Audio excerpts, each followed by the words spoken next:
Howrah station একটা অনাথ আশ্রমকে ভেঙে আর একটা গির্জাকে ভেঙে তৈরি করা হলো হাওড়া স্টেশন।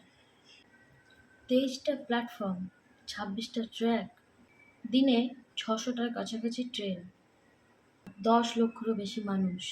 ভারতবর্ষের সবচেয়ে বড় এবং ব্যস্ততম এই জাংশন তৈরি হয়েছিল আজ থেকে 170 বছর আগে।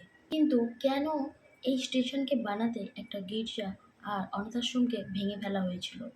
কেন হাওড়া স্টেশনে আজও 16 নম্বর প্ল্যাটফর্মটা নেই? ওদিকে 8 আর 9-এর মাঝখানে কেনই বা ওই লম্বা রাস্তাটা তৈরি করা হয়েছিল? নমস্কার, আমি বিনি অ্যাক্টিং কুইন। সবার কাছে একটাই ক্ষমা প্রার্থী আমি, যে এটা আমার একটা অ্যাক্টিংয়ের চ্যালেঞ্জ ছিল, তবে এখন আমার অ্যাক্টিংটা আমি বন্ধ রেখেছি। আমি এখন কিছু হিস্ট্রিক্যাল ভিডিও নিয়ে আপনাদের কাছে চলে আসব এবং ভিডিওগুলো করার চেষ্টা করব।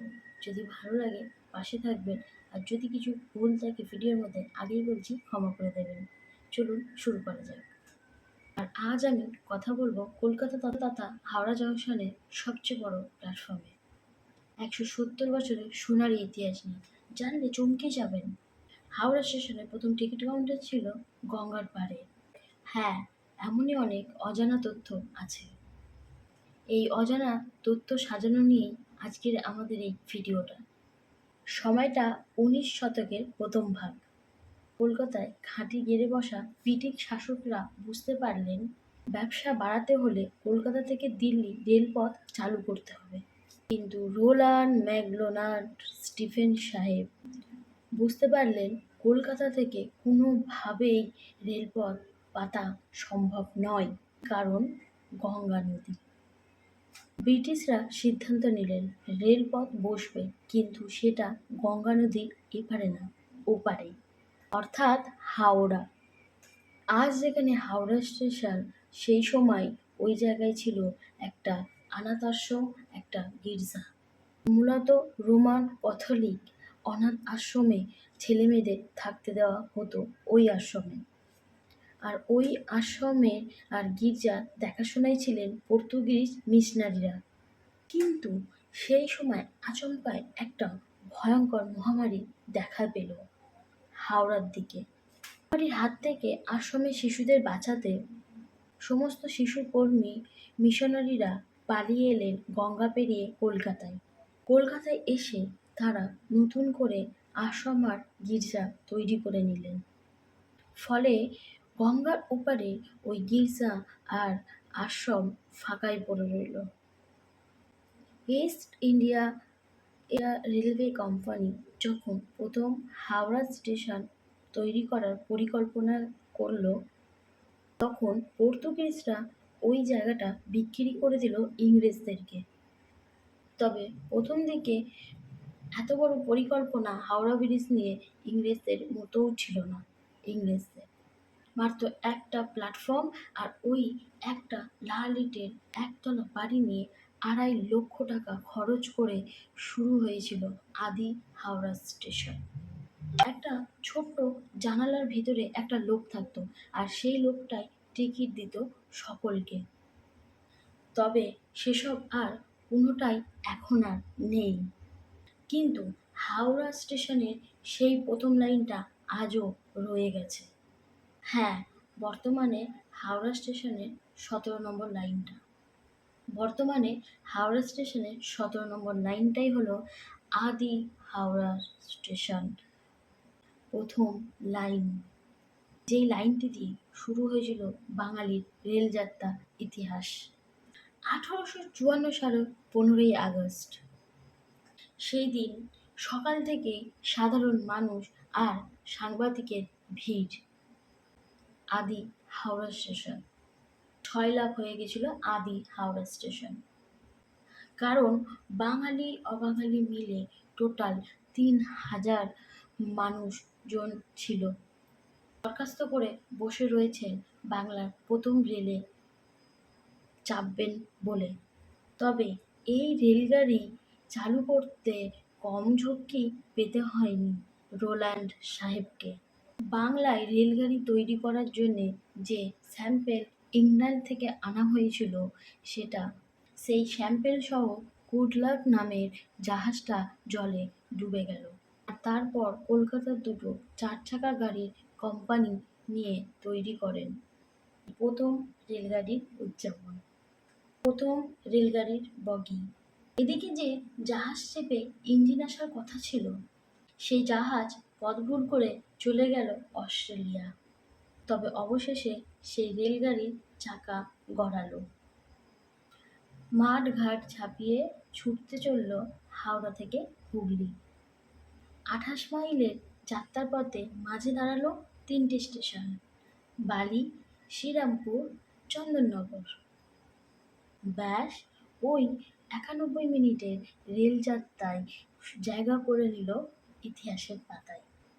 বর্তমানে হাওড়া স্টেশনে গেলে দেখতে পাবেন একদিকে প্ল্যাটফর্ম নম্বর 1 থেকে 16 এবং অন্যদিকে প্ল্যাটফর্ম নম্বর 17 থেকে 23। তাহলে মাঝে 16 নম্বর প্ল্যাটফর্মটা গেল কোথায়? আসলে 16 নম্বর প্ল্যাটফর্মটার বদলে একটা পূর্ণ পরিবহন ডেডিকেটেড লাইন রয়েছে হাওড়া স্টেশনের ভিতরে। আর এই লাইনটার নাম 0 মাইল। এই 0 মাইল লাইন 170 বছর আগে হুগলি স্টেশনের উদ্দেশ্যে ছুটে গেছিল পূর্ব ভারতের প্রথম ট্রেন। হাওড়া স্টেশনের আরেকটা আকর্ষণীয় বিষয় হলো প্ল্যাটফর্ম নম্বর 8 ও 9-এর মাঝখানে থাকা ওই লম্বা রাস্তাটার। আচমকা একটা স্টেশনের মধ্যে এত লম্বা বড় রাস্তা কেন? প্রশ্নটা কম বেশি সবার মনেই এসেছে। তাহলে বলি, কলকাতার এই তীব্র গরমে ঠান্ডার দেশে বরফ হওয়ার ইংরেজদের বাবুদের অবস্থা তখন খারাপ। তাই ঠিক করা হলো গরমকালে ক্যাপিটাল হবে সিমলা আর শীতকালে ক্যাপিটাল হবে কলকাতা। গরম পড়তেই বাবু বিবিরা বাক্সটা গুটিয়ে রওনা দিল সিমলার উদ্দেশ্যে। কিন্তু স্টেশনের বাইরে নেমে ট্রেন অবধি এত মালপত্র নিয়ে যাওয়া সমস্যার। তাই ঠিক হলো স্টেশনের ভিতরে একটা রাস্তা বানানো হবে। 1866 সালে শুরু করা হলো এই রাস্তা। এই রাস্তা দিয়েই বাবুদের গাড়ি এসে থামতো ইস্ট ইন্ডিয়া রেলের অর্থাৎ কালকা মেলের সামনে। তবে এই কালকা মেলের নাম অবশ্য এখন নেতাজি এক্সপ্রেস, যেটা তোমরা অনেকেই জানো। নেতাজি এক্সপ্রেস 1947 সালে ইংরেজরা ভারত ছাড়ল। ইংরেজদের বাবুয়ালি নির্দেশ হিসাবে আজও ওই 8 আর 9 নম্বর প্ল্যাটফর্মের মধ্যেখানে রাস্তাটা আজও রয়ে গেছে। ভিডিওর শুরুতেই বলেছিলাম একসময় হাওড়া স্টেশনের টিকিট কাউন্টার ছিল গঙ্গার পাড়ে। কথা কি মিথ্যে? আজ্ঞে না। হাওড়া সেতু তৈরি হয় 1878 সালে। 1898 সালে হাওড়া স্টেশন থেকে রেল চলাচল শুরু হয়ে গিয়েছিল। তাহলে ওই 20 বছর মানুষ কিভাবে গঙ্গা পেরিয়ে ওই পারে ট্রেন ধরত? আজ যে স্ট্যান্ড রোড দিয়ে আমরা বাসে করে যাই, তার পাশেই রয়েছে আর্মেনিয়ান ঘাট। এই আর্মেনিয়ান ঘাট থেকেই ছাড়তো ছোট ছোট রেল কোম্পানি লঞ্চ। লঞ্চে ওঠার আগে ট্রেনের টিকিট কেটে নিতে হতো। লঞ্চের ভাড়া ও ট্রেনের টিকিট একসাথে জুড়ে থাকতো। আলাদা করে লঞ্চে আর যাত্রীদের ভাড়া দিতে হতো না। এবার বলি হাওড়া স্টেশনের বড় ওই ঘড়িটার বিষয়ে। হাওড়া স্টেশনে গেছে আর ওই বড় ঘড়ি দেখেনি এমন কোনো মানুষ বোধহয় নেই। এই বড় ঘড়ির জন্ম স্টিম ইঞ্জিনের সময়কারের, অর্থাৎ 1926 সালে। অর্থাৎ 1926 সালে নির্মাণ করা হয় এই বড় ঘড়ি। পূর্ব রেলের নথি অনুযায়ী লন্ডনের জেন্স কোম্পানি এই ঘড়িটি তৈরি করেছিলেন। প্রথমেই ঘড়িটা ছিল দম দেওয়া ঘড়ি, তাই দূরনীয়ক পালসের মাধ্যমে দম দেওয়া হতো এই ঘড়িতে। তবে 1975 সাল নাগাদ ঘড়িটিকে মেকানিক্যাল থেকে ইলেকট্রিক মেকানিক্যালে রূপান্তরিত করা হয়। তারপর থেকেই রিচার্জ ব্যাটারির সাহায্যেই এই ঘড়িটিকে চালু রাখা হয়। তাই এখন আর এই ঘড়িটিতে চাবি দিয়ে দম দেওয়ার প্রয়োজন লাগে না। 1874 সালে হাওড়া ব্রিজ তৈরি হওয়ার পর থেকেই চাপ বাড়তে শুরু করে হাওড়া স্টেশনের উপর। আজকের ভিডিওটা এই পর্যন্ত। ভালো লাগলে অবশ্যই লাইক, শেয়ার, কমেন্ট, সাবস্ক্রাইব করতে ভুলবেন না। আসবো আবার নেক্সট দিন অন্য কোনো রহস্যময় ইতিহাসের গল্পের সাথে। চলো আজকের মতন টাটা। যদি কোনো ভিডিওর মধ্যে ভুল বলে থাকি তাহলে ক্ষমা চাইছি, ক্ষমা করে দেবেন।